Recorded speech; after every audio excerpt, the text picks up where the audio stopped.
Welcome back to episode 13 of the new Millennium Falcons podcast. I am your host, Trey Sean, joined here once again by my other co-hosts. Boys, how are we doing? Hey, it's Victory Wednesday. I'm lit right now. Oh, it can't get no better, folks. It can't get no better than a victory Wednesday, no matter how the victories come. Victory Absolutely. Wednesday. Victory Wednesday. Woo.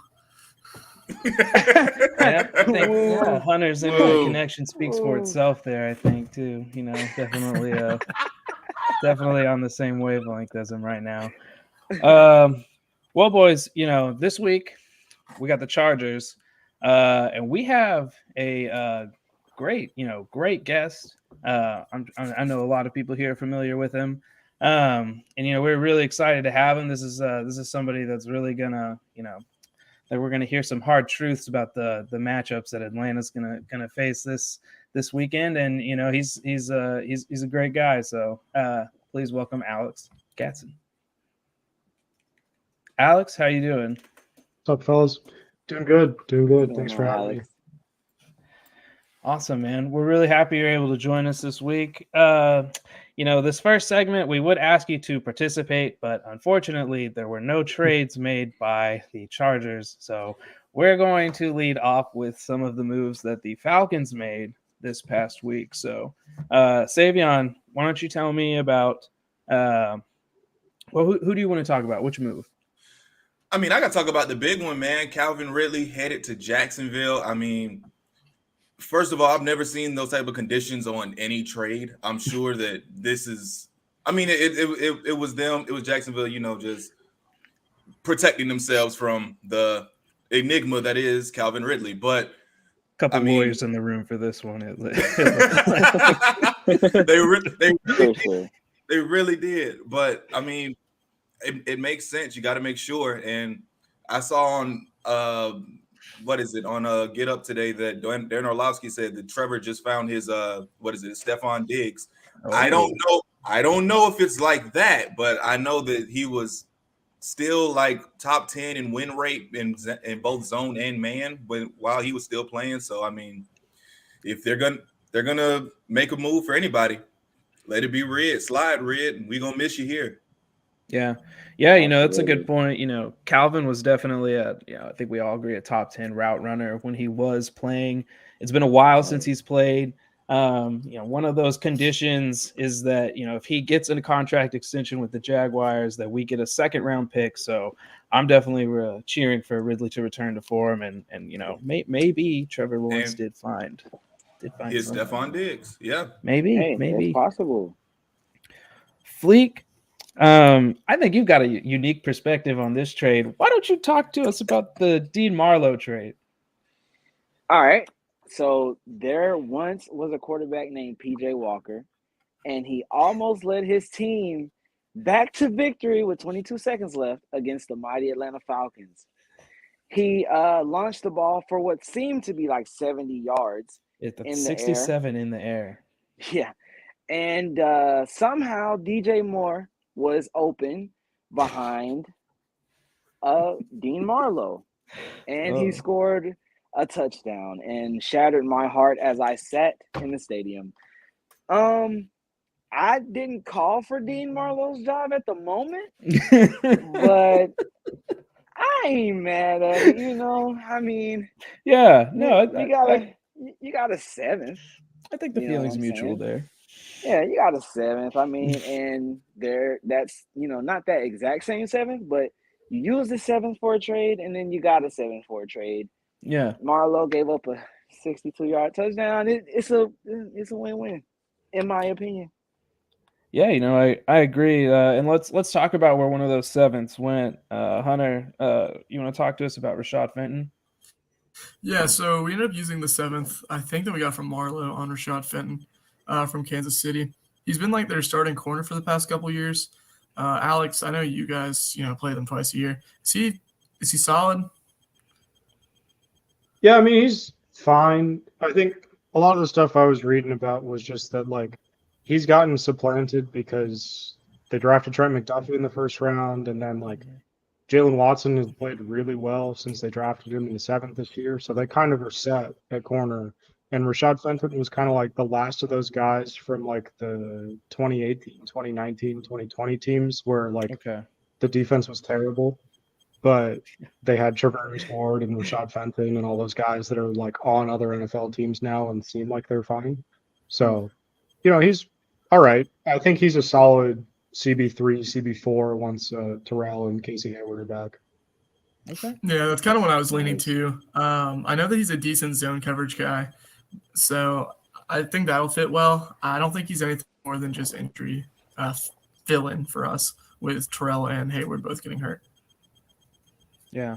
So just another low risk depth piece, which hey, if he turns out to be something, then great. If not, no risk, no foul. Can never have too many Fabian Moreaus. No, you can't. Yeah, you know what? A lot of people need. We've talked about this before. A lot of people need to learn how to appreciate average NFL play. You need to be happy if you have average players, because it can be so much worse than average, man. We've seen it. We've seen it for a while now. Yeah. Okay, Fleek mentioned it. Let's talk about this. I don't even know how to feel about this Falcons win against the Panthers. We got to talk about it. Such a roller coaster of emotions. The game could have been over at so many different points. It felt it felt crazy, So, let's. I don't want to start with the QB play because we always start with the QB play. So let's just go ahead and start where Fleek started us off. Let's start at the touchdown from DJ Moore. Where the chaos happened. Yeah, let's start from there. Savion, what were you feeling when you were watching that? What kind of went through your head? Once the DJ Moore thing happened, I mean, I was just completely like, yeah, it's happening again, and that is the only thing that went through my mind was it's happening again, and I really can't explain any better than that. I'm just like, yep, this is Falcons football right here. Yeah. That's what this is, and I was just like, yeah, I'm done with this. So I had no hope once that happened. Hunter? Yeah, I don't know. I rewatched it before recording this, and I don't know. I genuinely do not know how we won. It's kind of refreshing to see us be on the flip side of those games, because that never happens. One thing I do appreciate about the team this season is Arthur Smith has made it fun to watch personnel groupings. Every formation he rolls out is just it always has different looks, different moving parts, different players in there. So it's just fun to see what he is going to put out there. With the exception of Felipe Franks. I'd rather him just not see the field ever. But whatever, we can get to that another day. Yes, we can. And I think you brought up a good point. I wrote something down and I was like, is luck finally on our side? We have a kicker miss. We have a kicker miss an extra point, 48-yarder. So it's not a chip shot, but still, that's one good thing that helps the game go back into overtime. Then we have him miss a field goal that's an even shorter try. After that, he completely just overcorrects after he missed the first one and just sliced it. I'm curious, Alex, from the outside looking in. I don't know if you watched this Panthers game at all, but it's what is your opinion, if you did, on kind of what you saw? Because it was something. Oh yeah, I watched the entire fourth quarter and overtime of this game. And, awesome. I clearly had nothing better to do. But sorry. man, Eddie Pinheiro should be thankful that the Panthers haven't brought anyone in yet to compete for that job. I get it's a 48-yarder on that extra point after the DJ Moore touchdown because of the penalty, which may or may not should have been a penalty. But 48 yards is not a gimme kick, but then he misses the 33-yarder in overtime, which is how long an extra point is. Yeah. And so you think like, okay, he was going to miss it anyway. It's Yeah. rough. It's rough for the Panthers. Yeah. But yeah, man, I thought it was a fun game. I was very much just watching it as a fan of the game in general, and so it was fun. I'm a big PJ Walker guy because I had XFL season tickets back in 2020, so I Nice. saw him play the one time he came. Nice. But yeah, it was a fun game, dude. From your perspective here, Alex, because it's always good to get somebody from the outside. Did the Falcons win that game, or did the Panthers just lose that game? Who in your mind, what team actually looked more impressive, or who you thought should have won, barring a couple of kicks going a couple different ways? I think that the Panthers probably deserve to win. Like Deontay Foreman still went over 100 yards in that game, and that's Deontay Foreman. Like, we're not talking about, like a top 5 running back. All due respect to Deontay Foreman, of course. You were just talking about respecting average NFL players. But yeah, like, I don't really think you can give up 100 yards to Deontay Foreman and, be in the lead of that game and kind of have things under control, and then just happen to give up this 65-yard bomb, with 15 seconds left, and then just like squeak it out in overtime and be able to really walk away from that and say like, oh yeah, we won that game. It's tough. That It is. like No, it is. It is. Okay, I have a quick question for everybody. I know it's a script, but has PJ Walker won the starting job for the Panthers, you guys think? Like, do you think that's his job for this season? His two back-to-back not? performances. You look at the throws that this guy is making right now. He's making he's making all the throws. He has no problem getting the ball outside. Like, he was tearing us up on the sideline. It was really impressive to see, and it was funny because they asked the coaching staff, they asked the players, what happened on that last play, and they were like, we didn't think PJ had that in him. Yeah. Which I'm like, I didn't think at that point in the game, really? Like, you've seen the throws he's been making on you. And then they said they were worried about the sideline. And he's been killing them on the sideline the entire day. And they didn't think that would happen. It really starts with the first point, and they didn't think PJ had that in him, which is crazy to me at that point in the game. But I'm going to tell you this, though. I don't think anybody in that stadium really thought PJ had it in him. And let me tell you why. Because if you think about the entirety of the game, me and Jack were at the game, and the first half was kind of ugly on both sides. Oh, yeah. It was really ugly, and we thought we were going to see one of the most boring games of the season, and it's going to be ugly, whatever quarterback messes up first. And then PJ threw the pick 6 to Lorenzo Carter, so we thought, oh, that's the mess up, and so we'll probably just, find a way to run this game out. And then we went in for the fight of our life for like the last 10 minutes of the game. It was so random. And like, I just remember there were 3 waves of fans that left. You had the fans that left when the Falcons clinched 3 it. waves.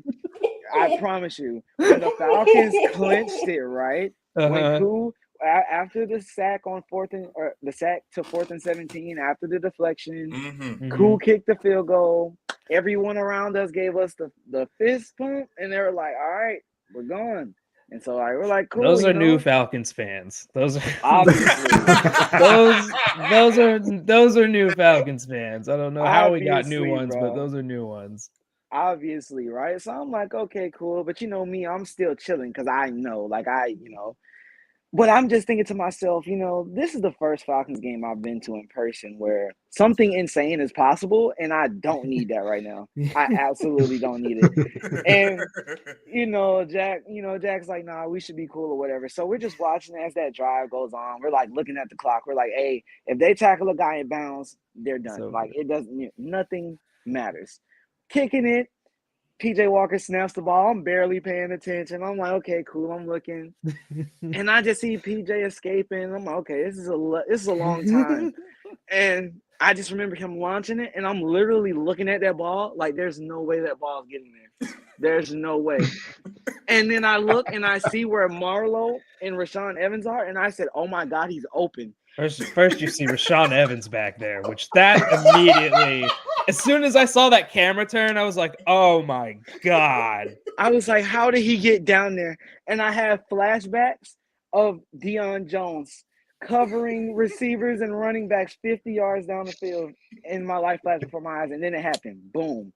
And I just saw DJ Moore go crazy. He wanted to jump in the stands, but he found a little respect in his heart, and he didn't do it. So I like that. But yeah, no, everyone's jaws dropped to the floor, and then people left. The Falcons did it The second again. wave. The Falcons did it again. The second wave. And I almost got up, and Jack said, you know, like, you shouldn't leave. Let's just sit in Always the wait till the pain. clock hits 0. He said, always 0. I'm like, all right, watching. He kicks the field goal. He misses it. We're going insane. We're like, yes, we, because I felt like to that point we should have won. Right. But when that happened, the bomb, I'm like, we deserve to lose. But the fact that we had a chance, I was so excited. So overtime comes, whatever. Everybody's sitting there. Everyone's like, okay, we won the coin toss. We're like, oh yeah, we're gonna run the ball down the field and win easy. Gain 5 yards on the first run with Huntley. Mariota throws it up, and it's just a flashback of the first pass of the game. It was the same exact thing. Just looking at the ball float, Panthers intercepted, and then most of the people left. That was when most people left. And Jack said, zeros. I said, all right, bro, you sitting me through this pain. I just want to go home now. I don't want nothing to do with this. Jack is a true fan. Jack, I'm telling you, I couldn't thank him fan. enough. I could not thank him enough. The guy misses the field goal, and from my angle, I couldn't tell that he missed it. So at first, I'm like, there it is. And everyone starts going crazy. I'm like, wait, did he miss it? What? That's like great by Jackson Lee. Insane. And then Marcus Mariota, as much crap as I give him on here, he pulled out an amazing run on the option. He kept it, made some people miss, got out of bounds, and Younghoe Koo, the GOAT, stepped on the field and does what he always does, and he iced it. It was so beautiful, man, and I just felt bad for every single fan that left at some point in that game. Especially the ones that left first, because they left with a full heart and probably about died on the highway back home. So, yeah. I always stay until the end of the game. I think we talked about it a little bit, but the first half of that game was pretty pretty ugly. I think it's one thing we've seen is that the run game has been able to sustain itself weekly here, which has been great. Also part of that is because we run the ball about 40 times as well. We do it efficiently, so it's not just volume, but at the same time, you would hope to be good at it if you're doing it that much. Well, Marcus Mariota is like a cryptocurrency. Like if a football player was a cryptocurrency, it'd be Marcus Mariota. It's getting all this like value from one single billionaire pumped into it, right? Like Arthur Smith, the son of FedEx. And nobody's really buying into it except for the Atlanta Falcons, but it's working for them. And they're somehow profiting off of it. And nobody really understands how. Like you watch this, and it's like we haven't seen anything like this since Tim Tebow. Honestly, it feels like he's not as inefficient as Tebow was, but it's just one of those things where I don't know if he's brought some magic. I don't know, something from Hawaii with him, or if it's just his presence. Like I know he's loved here in Oregon. I used to live in Eugene. He's talked about all the time, but I don't know. I'm gonna have to say, guys, I think we're gonna have to kill Ritter. I don't think Marcus Mariota is going to let Ritter come here. So I think we got to get rid of all of our ideas. I just don't know what to think anymore. I watched the universe save his job so many times at this point where I'm like, it's just meant to be. Yeah. I'm like, there's nothing I can do about it. What do you guys think about the whole Marcus Ritter thing moving forward? Alex, I'm really curious to get your opinion on this as somebody who It's very on the outside. short-lived. Went through the Yeah. bridge QB Tyrod Taylor to Justin Herbert transition there. So I don't know. I'm just kind of done. I feel like I don't know what else I can say about it anymore. I've just given up. I've just given up. He's there's something. He's got the magic. I don't know what it is.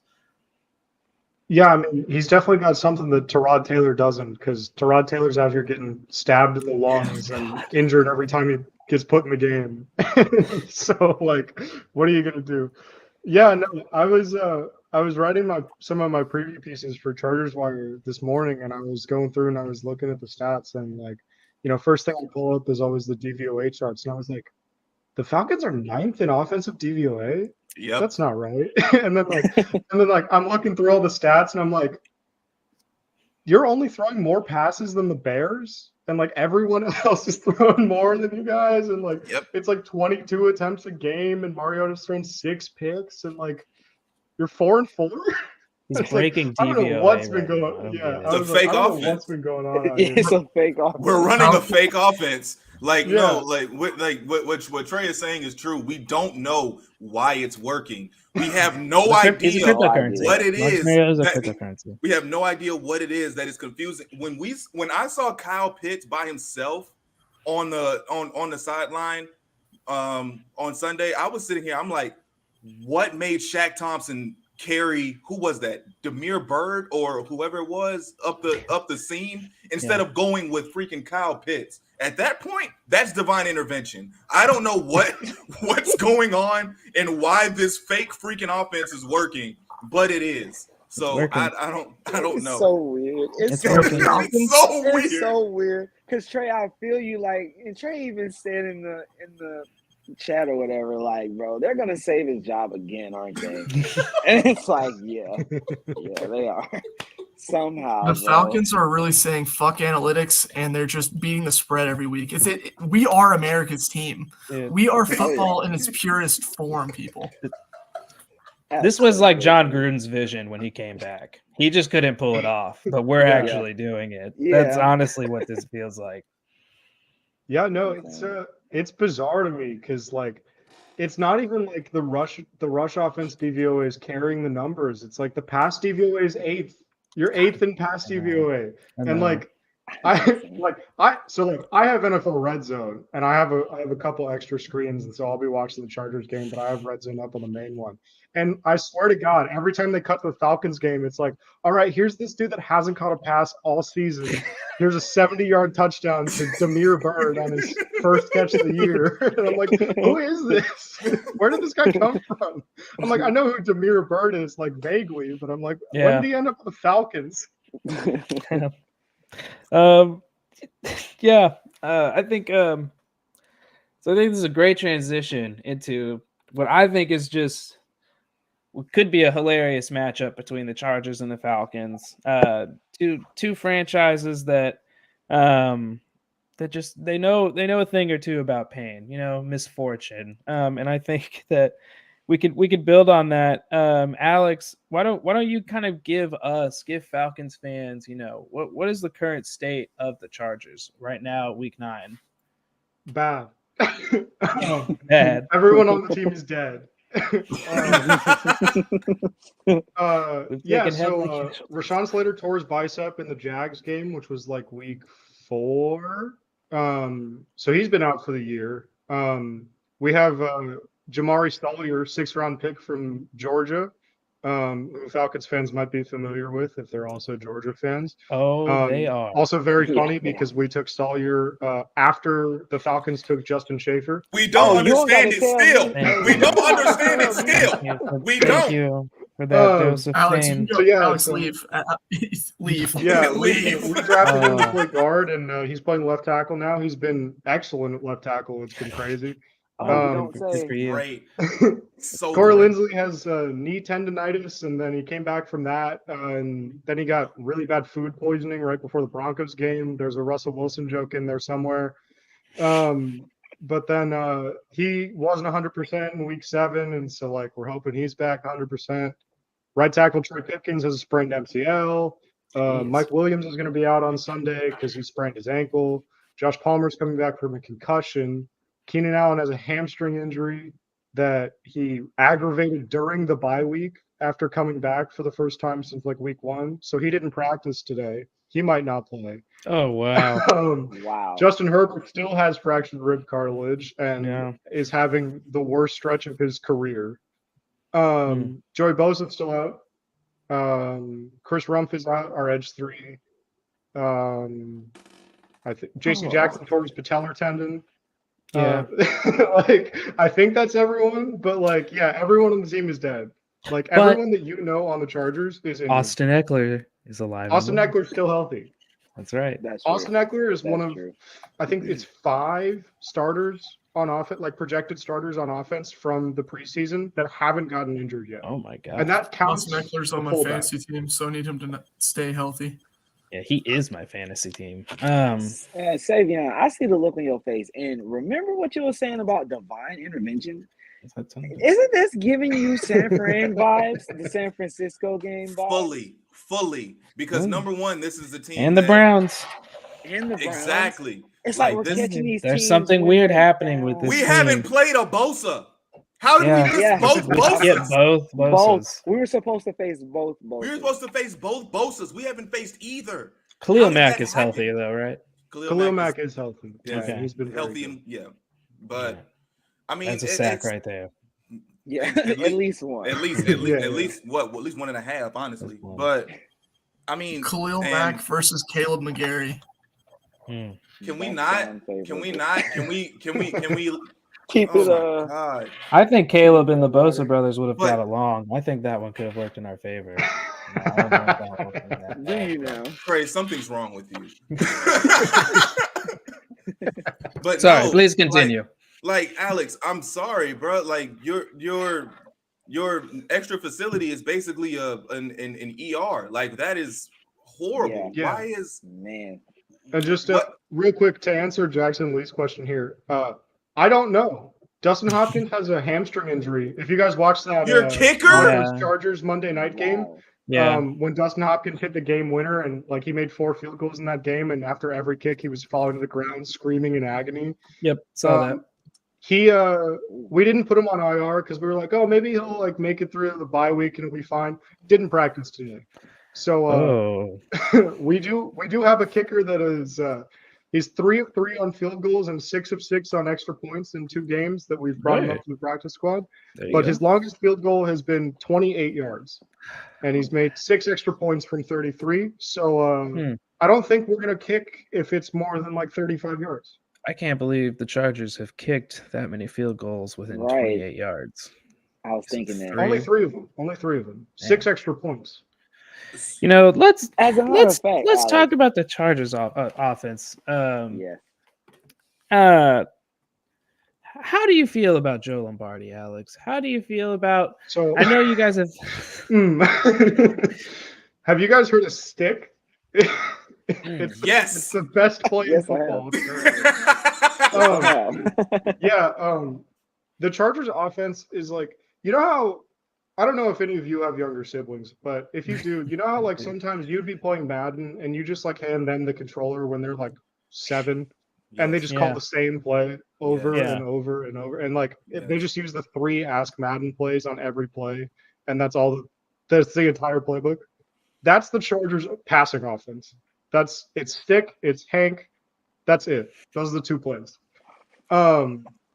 There's nothing else in the offense. There's a few different reasons for that.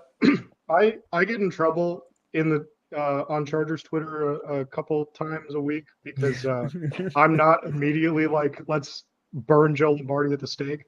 Okay. Because there are some problems with the offense that go beyond like his play calling. Right. Like when we do dial up deep shots, you can tell that Herbert just like doesn't have it in him to throw them because he loads up to throw them and his ribs hurt because his ribs are broken. Yeah. And so he just doesn't have the same throw power. And so it has to be a lot of short passing game because we have that. And also none of our receivers run faster than like a 4.5. So no one can beat anyone deep down the field because our fastest receiver, Jalen Guyton, tore his ACL against the Jaguars. What happened? And so like I know you You guys have have, always had bad luck with the injuries. You but have Mike man. Williams, you have Keenan Allen. Mike Williams isn't going to play on Sunday. Keenan Allen might not play. So, like, Justin Herbert's on the practice squad, guys. And so there's only so much you can do. There's only so much that you can install.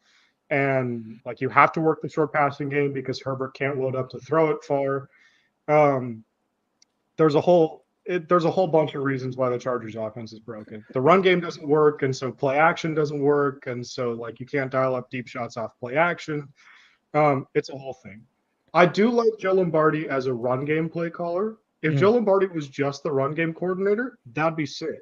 Because he's busting out some cool stuff for like college concepts, like some of this like almost like Kansas-esque like option look sort of deal. Just without using Herbert as an actual running threat. We've been forced into using fullback Xander Horvath a ton. Because it's a great fullback name. Yeah, because our second tight end was injured for 5 of the 7 games that we've played, and our third tight end can't block. So, and neither can our first tight end because our first tight end is Gerald Everett. Hey, that's okay. So, our first tight end only blocks. His name is Kyle Pitts. And your third tight end is Felipe Franks. Yeah. And so it's a very similar situation. Woo!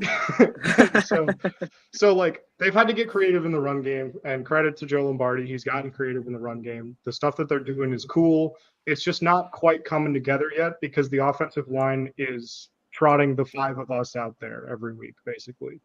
Wow. And so it's been rough. The Chargers offense is rough. I don't expect it to get much better. This is arguably the perfect week to be missing both AJ Terrell and Casey Hayward because the number 1 wide receiver might be Josh Palmer. Wow. But, I was just going to say to you, though, also kind of helps that the Chargers are going to get to play a pretty decimated secondary. You know, for sure. Also, this is, go ahead, please. I got some news for you, but we tend to make teams who should not be really good right now look like really, really good. I would not be surprised if Josh Palmer ends up with like 100 yards and 2 touchdowns or something. Let's not forget that this was the defense that made Jameis Winston look like God in the fourth quarter. Yeah. This is the defense that just won PJ Walker the season-long starting job. Facts. Yeah. That is a fact. We are PJ Walker's huddle tape. That's what we are. Yes. We are PJ Walker's huddle film. Alex, this is something that so when I've looked at the Chargers, I'm kind of like, I'm on the West Coast, so I get to see a lot of their games. That's usually what comes on and is what's on cable and everything like that. So one thing that I think has kind of frustrated me has really been this Chargers defense, and specifically the run defense. I think this is kind of the one area that the Falcons should really look to, and of course they will because it's about all they can do. Look to attack is this run defense. I think that's a matchup that'll be in our favor. Can you kind of talk to us a little bit about what's been going on with Staley's defense here, and is there anything maybe positive too that we aren't seeing, or other areas that should be focused on beyond the run game? Yeah, so Joey Bosa not playing is a big factor in the run defense not performing up to expectation. If you go back and you watch like the first 2 games this season, when Bosa and Khalil Mack, like when we had the starting defensive line, you have Bosa, you have Mack, you have Sebastian Joseph Day, and Austin Johnson on the inside. When all 4 of those guys were playing together, the run defense looked great. Without Bosa in there, we were playing Chris Rump, who's in his second year on the Duke, and he weighs probably less than me. And he's out here in maybe not less than me, because I think he's listed at 230 something, but he plays like he's 215. He's playing like he's a safety playing edge rusher. And if you go back and look, he's on the ground on every play. He, though, is injured. And so he's not going to play either.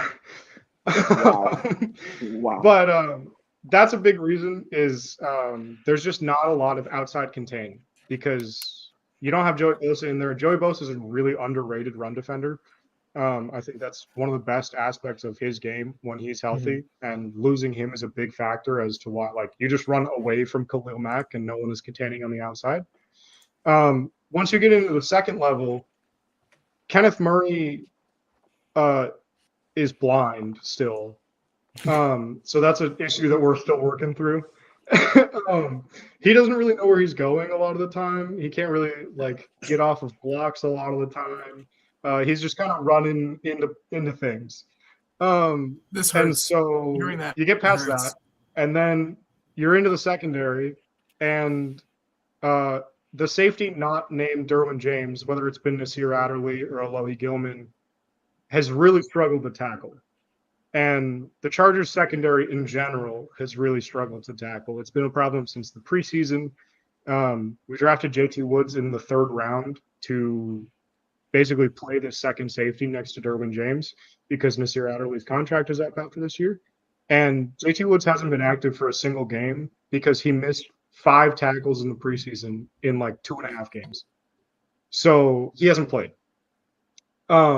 So long and short of it, that's why the run defense hasn't really performed up to expectation. If you're running it directly up the middle, Austin Johnson and Sebastian Joseph, they have been fantastic. Austin Johnson's getting penetration on pretty much every play. Doesn't matter who they're playing. Sebastian Joseph Day is playing with really good gap discipline. He's really like fulfilling his role, even if he's not really like filling up the stat sheet and making like a bunch of big splash plays.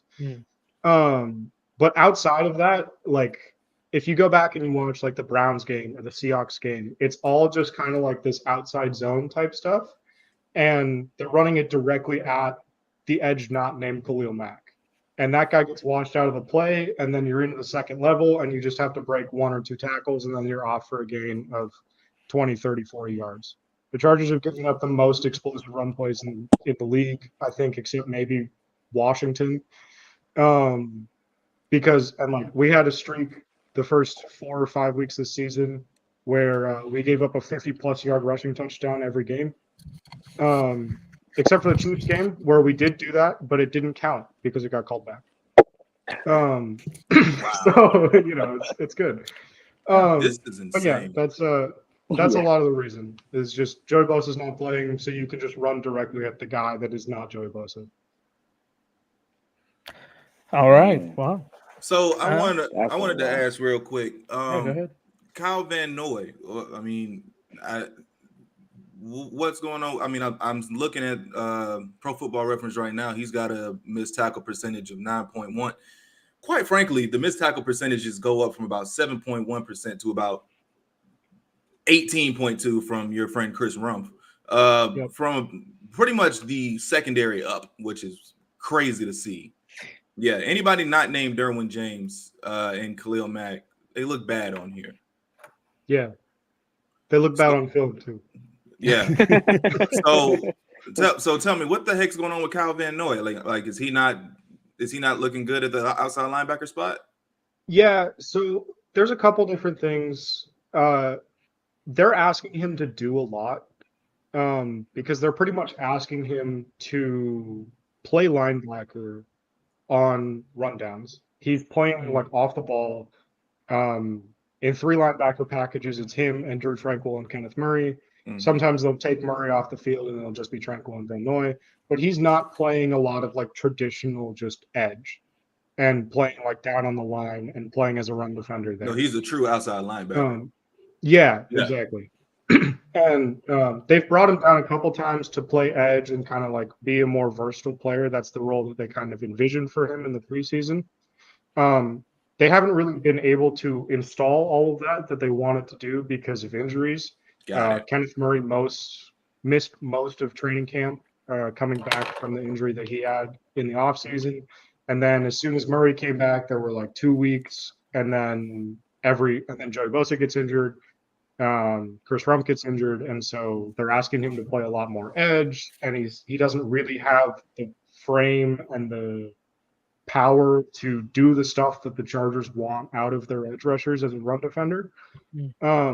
And so I think Van Noy is still playing well when he's being utilized correctly. I don't think that he's being utilized correctly very often just because of the way that the team is kind of shaken out over the last few weeks.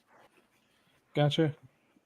Injury circumstance. It sounds. Yeah. I think we've seen that happen with a couple of Oh, guys here. We yeah. saw that happen to Dion at Yeah. one point. So it's But not it to this sucks. extent. It's been bad. It's been bad. Like at this point, and I feel like this is every year with the Chargers, and I'm not a Chargers fan. I just kind of follow them because I enjoy Justin Herbert.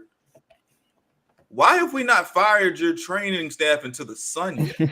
We tried. We tried Yeah. doing that. We got a new one, and the same stuff is still happening. So it's in the water. Got it. Yeah. It's that Okay. LA tap water. Yeah. Got it. Ooh, yeah. Man. Well, so Alex. So hearing all of that, Cordell Patterson may or may not be back. We're not sure. Today, I know that he was finally kind of back at practice and everything.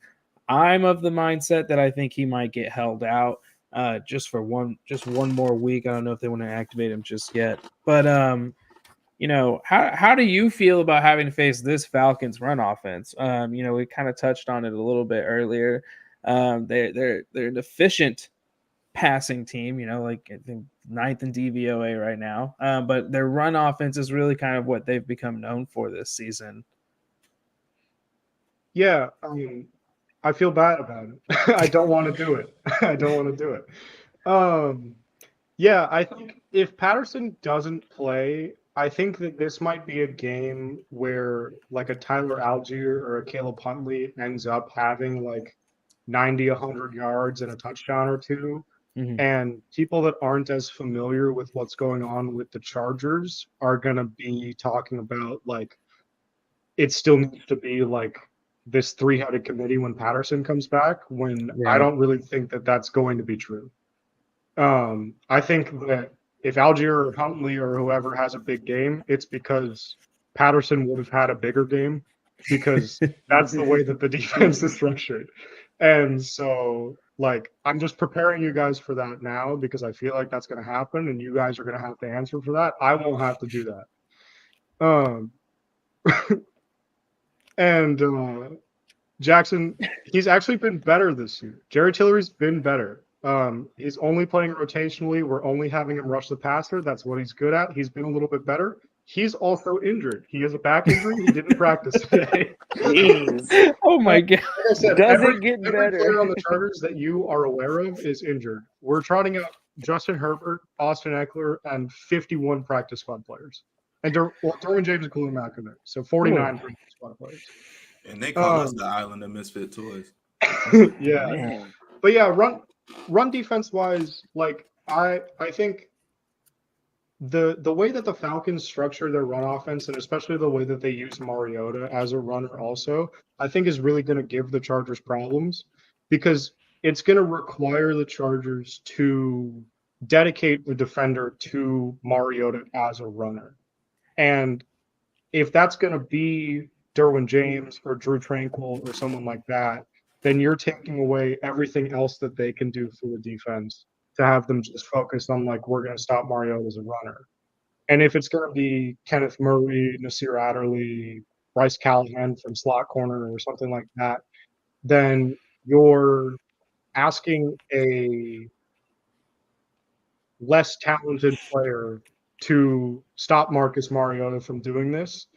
And it's going to require more of a group effort than just like, okay, we're going to stick Derwin over there and just leave him on the island to go do that. I do think that because of the way that the passing offense is structured, where like normally I would say like Derwin James is the perfect matchup for like a Kyle Pitts. Yeah, Where I would like, agree with that statement. like that's the guy that you have Derwin James for. Mhm. Like Exactly. we have Derwin James to cover Travis Kelce when we play the Chiefs twice a year. And we have Derwin James to cover freakazoid tight ends like this. And so like normally if the Falcons ran a real offense, I'd say just stick Derwin on Kyle Pitts, let him go one-on-one the entire game and just see what happens. But I have a feeling that they won't do that because of the way that the passing offense is. And I have a feeling that Derwin will probably be doing a lot more crashing down to defend against this run attack. And that's going to open up the shot plays for like Damiere Byrd again. And so I think you're going to see a lot of opportunity to just like get over the top like that, because the last line of defense is going to be Adderley. And he's shown that you can get past him and you can make those throws on him. And there's not really much consequence most of the time. Wow.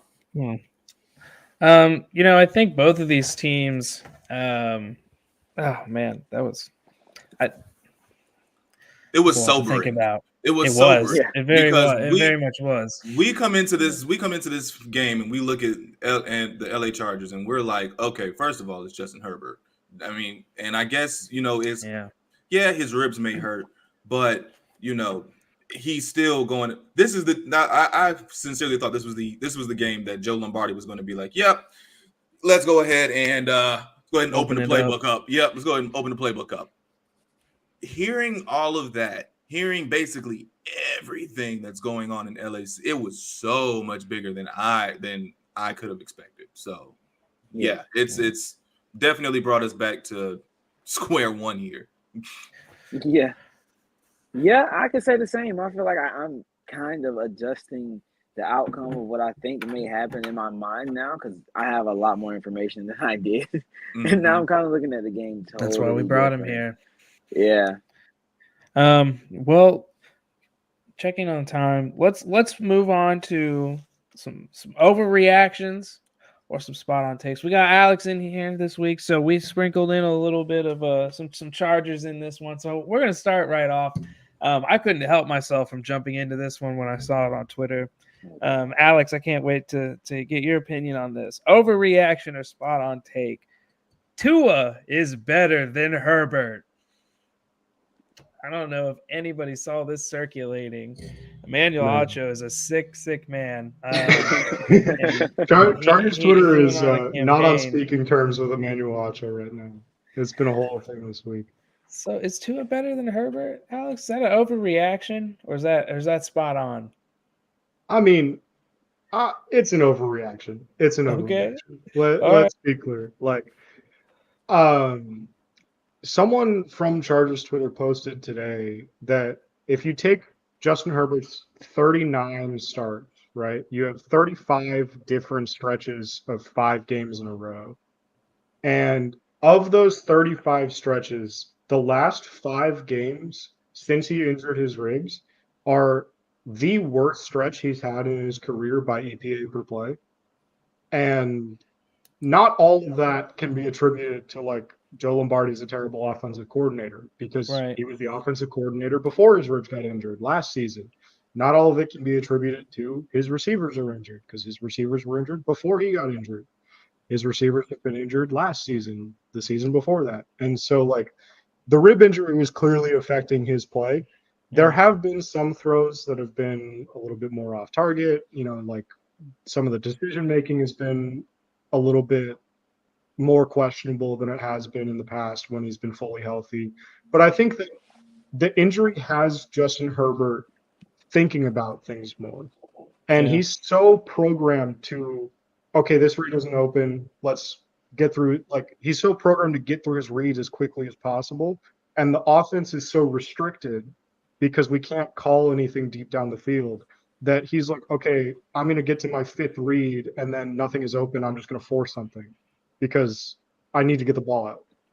And so there's a lot of reasons why like Justin Herbert hasn't been playing up to what we've seen of him thus far.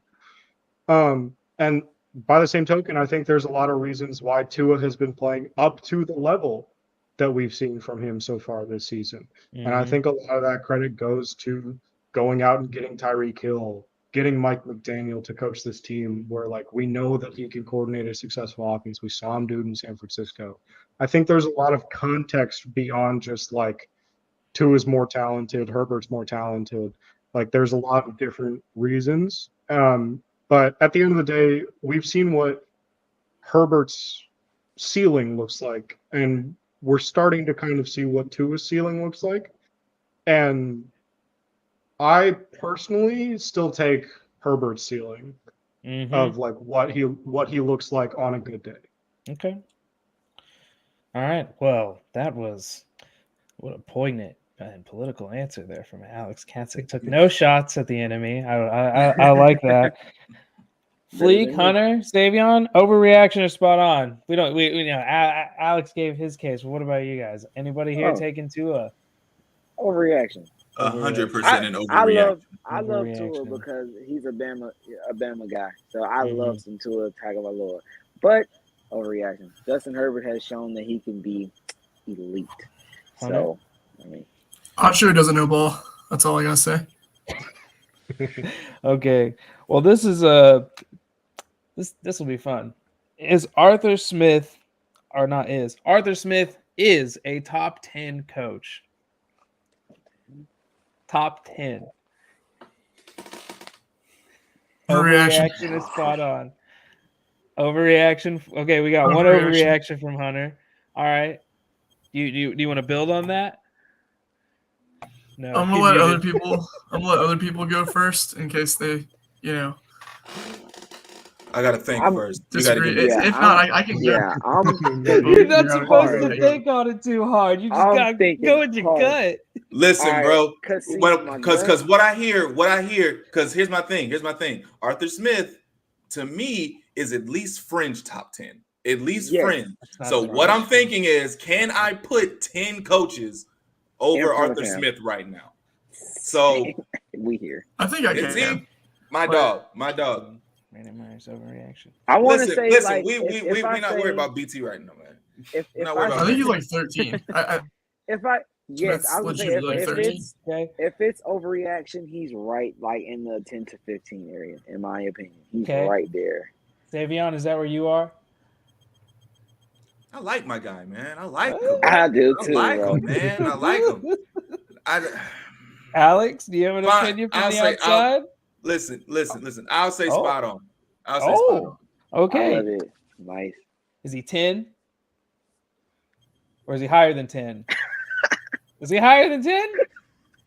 Where you got him ranked? He's 10, bro. He's 10. Okay. I'll Okay. keep him I at was 10. like, hold up. Because I'm still looking and I'm like, look, See how bro, hot I'll this take keep him can at get. 10, bro. I'll keep him at 10. Alex? Yeah, from the outside, I think I agree with what you guys are saying. If he's not there, I think he's fringe.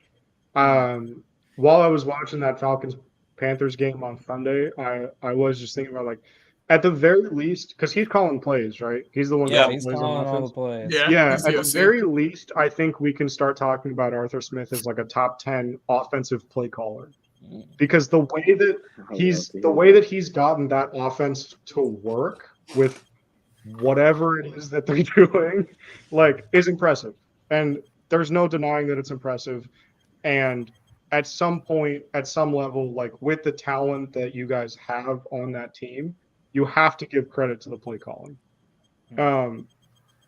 As far as head coach overall body of work, I think that he's close, but I would probably say if he's in the top 10, that he's 10. And if he's not in the top 10, he's somewhere between 11 to 15. Yeah. Yeah. Okay. I like it. Yeah, I really wanted to say spot on. I would probably have him at 10, but honestly, I think it's a tad bit of an overreaction. For me, he's going to be in that 12 spot as well. So, Savion, though, I like it, standing up for the coach. And Yes. Alex just kind of said it. If you were looking at this from just an offensive standpoint, I would have no problem saying he's top 10 offensive play call in the league, given everything that Alex just said. So yeah. I'm smiling. All right. So this one hurts, but is James Sawyer the biggest miss in this past year's draft? 6th round. This man has shown that he can be a above average starting guard. Now he's showing you he can be an above average starting left tackle. He went after another Georgia Bulldog that is currently on the practice squad, not on the active roster for the Atlanta Falcons right now. But I'm going to start off and say spot on. I think this is like, it's always hard to do this with the draft, especially this year. So this is kind of like a hyperbolic take, obviously. But I think so far he's shown he was the biggest miss from this year's draft. He was one of those guys that was a media darling. Everybody loved, watching him at Georgia, like, because, he was just seemingly bullying everybody. But come draft time, it didn't ever seem to really translate. And I wasn't somebody that watched him closely or watches O-line play closely at all. So I can't really say for certain why he seemed to drop. But after looking at the return on the pick already and seeing what the Falcons took and what they thought would be a better option to do this exact kind of thing, to be able to play guard, and then be a legitimate swing piece that can play on the outside for you as well. What do you guys think? I think you're spot on, but it's close for me because there's one name in the draft that, looking back, I wanted him at the time, and it's Dameon Pierce, but has been really good in my opinion, and him and Huntley have been standing tall while CP has been out. So I think I have to say it's spot on because of exactly what you said. Not only is Salyer performing very well, Schaefer is not. Schaefer hasn't amounted to anything so far. So right now, that's definitely the biggest miss of the draft to me. Yeah. So far, I gotta say spot on. I mean, just for whatever everybody's saying, man. Like, I went back because there's a dude on Twitter. I don't know his name off rip, but he was definitely like, "Yo, how did we just miss on this?" Like, it was a layup. It was a layup, and we literally picked the wrong. Yeah, and they were like, "We picked the wrong dog," and I'm like, "It's not that bad." And then you go back and you look at the tape, and it's like, it's like, we may have picked the wrong dog. Like it was. Oh my God, guys, I don't know. It's so funny because when his name came up on the board, I just saw UGA, and I thought, thank God the Georgia fans was like, shut up. And I went to the Twitter, and everybody was like, it's the wrong one. You should have went with the other. I was like, oh God. Hunter, Alex? I think it's fair to say that Alex texted me the minute we picked Schaefer. Just texted me saying, "You idiot," and I was like, I didn't even know we picked Schaefer. Wow. I was like, wait, why are you telling me that like the Falcons suck? And then I went on Twitter and looked and saw we picked Schaefer, and I was like, oh, we missed. Shit. I gotta say it's spot on. The fact that he lasted that long in the first place was always bizarre to me. This is a kid who was a 5-star recruit, started at a team that won a national championship, and absolutely worked Aiden Hutchinson, who went 2nd overall in the playoff semifinal game on national TV. Everyone saw it happen at left tackle. And like, I'm trying to think back as to like what actually happened. And I think it was something about, it was like a size or a length thing or something. Like, he's only 6'4". I think his arms came in sub 33. And so there were a lot of NFL teams that were like, we don't want to play this dude to tackle. The Chargers have proven that like the arm length stuff doesn't matter. Like, Slater's barely over 33. All Pro is a rookie. Salyer must have come in under 33 because that's the only reason I can think of that he lasted that far in the first place. And he's been definitely like a top 3, top 5 rookie offensive lineman this season. Yeah. Like, it's insane. It's insane to me. I thought he was like, I watched him because I do a ton of draft stuff also. I watched him and I thought he was good, like a day 2 guy. Yeah. Like, I thought he was going to be like a 3rd rounder. And I remember Hunter and I talking about all the time, like, he'll be like a 3rd rounder. I really like him. And then he's still there, and he's still there, and he's still there. And like, I was begging the Chargers to take him the whole time because I was like, we need a swing tackle. Jamari Salyer had 33.5-inch arms. 33.5. Yeah, so like right on that threshold. It doesn't make any sense. I just don't get how he dropped. No, it doesn't make any sense. Crazy. All right, guys. Well, we've come to the final minute. Like always, we're gonna do score predictions. I think we're gonna have to go back and kind of see how well we've called these. I know Fleek said we're gonna win every game so far, so I know he's 4-4. I'm 4-4. That might be the best tactic. I don't know. I don't know. All right. I'll start off since I usually try to go last on these. So man, Alex had some really wise words. He had a lot of solid information, especially when it came to the amount of injuries that the team is handling right now. But we've played outside of the 49ers, we've played the injured teams quite close. You could basically say that the Carolina Panthers were without their running back 1, their quarterback 1, their running back 2. They didn't have a couple of pieces. They didn't have Robbie Anderson either anymore. So I still think it's going to be a close game. I'm going to go 24-21 Young Ho revenge game. He hits the game winner with the clock rolling off. To just rub it in the Chargers' face for letting him go all those years ago. Savion? I have the eeriest feeling that Austin Eckler is going to Alvin Kamara's. I have the eeriest feeling that he is. And I mean like to the fullest extent. But I also have a feeling that we're going to try to kind of ball control this game. So I'm going to go Falcons just off of faith. So I'm going to go all right. 24-23 Falcons. 24-23. All right. Don't do that to Hard again. Fleek? Yeah. Honestly, coming into this game, I didn't realize what the injury report was looking like so far for LA. So with that new information, I mean, I already thought the game was going to be pretty close. It was going to be a tougher pick for me, but I think I am going to go with the Falcons just because I know the Chargers don't have the greatest run defense. Yeah, shocking. I'm like, that's what I do. But I know the Chargers don't have the greatest run defense. And with Bosa being out, as Alex said, I think we can exploit that. Probably try and run all over the defense. Now, Justin Herbert, even though I know he's injured, I still believe he is going to get his. I fully believe that the Chargers are going to do very well. But I do see the game ending 27-24. I think we win by 3 points. Okay. Hunter? So I have a bold prediction to tag along with this. I think the Falcons rush for over 250 against the Chargers.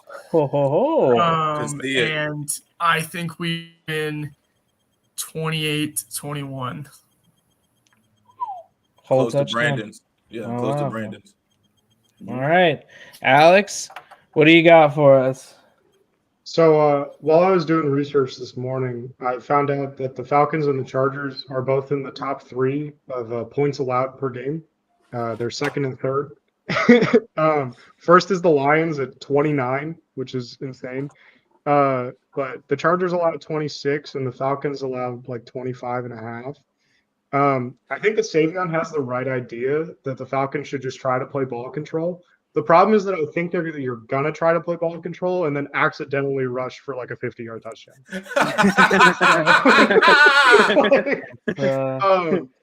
I do think that with the bye week and stuff, like I'm holding out all like hope against hope that Joe Lombardi has cooked up something to open up this offense a little bit, just like some little variations off of the stick and the hank and stuff.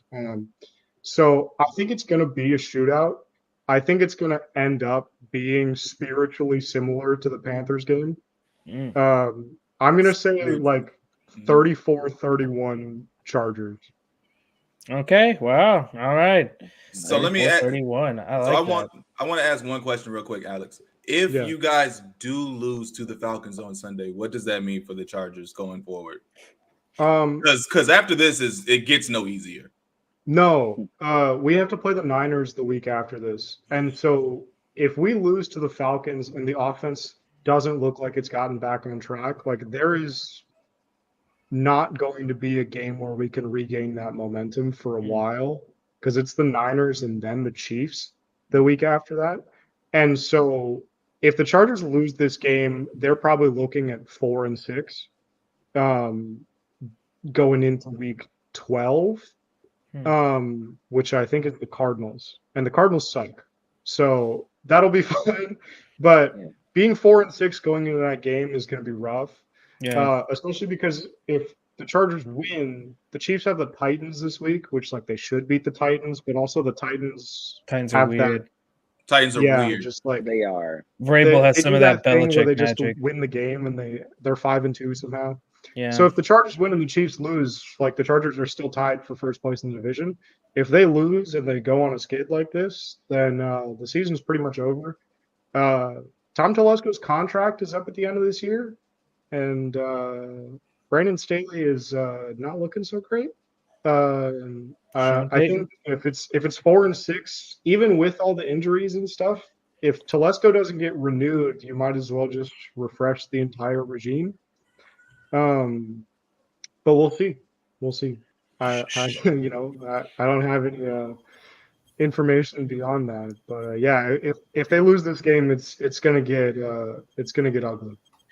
And if the Falcons win, they have the this will be the first time since November 9th, 2017 that they'll be above 500. So this is or 2018, I believe. What was that? I think it was 2017. Yeah. 2017. something like that. So, 2017. it's been a while since the Birds have been above Wow. 500. If not, they'll drop to 0-13 and chances to go above 500. So, we're really hoping that they can pull off this dub. I will say, Herbert has had some rest. That chest might be a little bit Jesus. more healed. Oh man, I don't even want to think about that. That's Don't. gross. Get out of here, Jackson. Woof. We don't talk about that That's former. Jack. God. My only worry about bringing in Sean Payton is that he might keep Joe Lombardi as offensive coordinator. He sure will. Yeah, but like He he'll be his sure will. OC to like get He his sure will. Gatorade and things like that. Like he not gonna let Joe call plays. But well, Alex, we really appreciate having you on. That was a great show. I think a lot of Falcons fans are gonna have a really good idea of what the opponent this Sunday is gonna look like. Any parting words? Can you let people know where to find you? Anything like that? Yeah, thanks for having me, guys. I had a blast. You can find me on Twitter at Alex Kaston. It's spelled on the screen there. I do stuff for Chargers Wire for USA Today. I do stuff about the draft. I do a bunch of spreadsheets about various Spreadsheet football guru. things. Yeah, War the spreadsheet guy. If you haven't heard, but yeah, I'm around. I'm just out here on Twitter. We're I think like 15 away from 1,500. So shooting for that in the next couple of weeks. And onwards and upwards. We're gonna Hunter and actually Trayshawn just joined recently our my website Neptune Scouting. We're gonna get our draft stuff going pretty soon here once Hunter writes anything. And we'll get going. We're gonna get after it. It's gonna be fun. Yeah. Awesome. Well, great guys. Anything else? Yeah, I do want to say one thing, man. I live in Atlanta. I do want to say RIP to Takeoff, man. Big in the culture, huge for the city. We love you and we're gonna miss you. Savion, Hunter, that's hard to follow, man. I don't Yeah. think I'll be able to follow that well. Yeah. Well, Good. as always, thank you everybody for watching and coming to the show. You'll be able to catch us on YouTube, and you can follow us on Twitter at NMFalconsATB, and make sure to follow the Falcons ATB account. Make sure y'all follow the boys. Make sure y'all give Alex a follow and check out all of his work. Make sure we can get him to 1,500 here. There's a lot of spreadsheets.